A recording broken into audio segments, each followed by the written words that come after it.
Hello అండి, ఈరోజు తోటకూర టమాటా పెసరపప్పు కర్రీ చూపిస్తాను. ఈజీ వేలో చూపిస్తానండి. ఒకసారి ఏమేమి ఐటమ్స్ కావాలో చెప్తాను.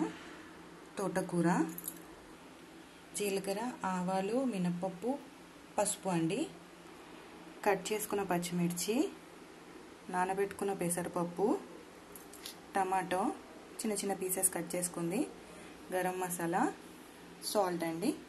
ఈజీ వేలో చూపిస్తాను. ఫస్ట్ ప్యాన్లో ఆయిల్ వేసుకొని జీలకర్ర, ఆవాలు, మినపప్పు వేసుకోవాలండి.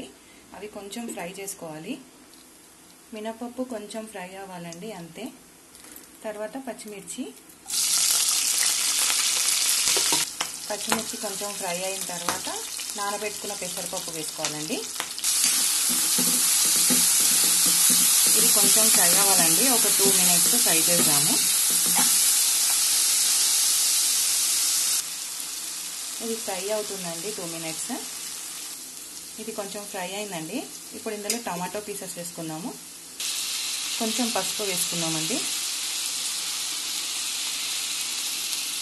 అండ్ కర్రీకి సరిపడా సాల్ట్ కూడా వేసుకుందాము. ఒకసారి కలుపుకుందామండి మంచిగా. ఇది మంచిగా కలుపుకున్నామండి. ఇప్పుడు మూత పెట్టి ఒక 2 minutes మగ్గిద్దాము, టమాటా మెత్తగా అయ్యే వరకు. ఇది టమాటా మగ్గిపోయిందండి మెత్తగా. ఇప్పుడు ఇందులో తోటకూర వేసుకుందాం. కట్ చేసుకున్న తోటకూర వేసానండి. ఇది మంచిగా కలుపుకోవాలండి.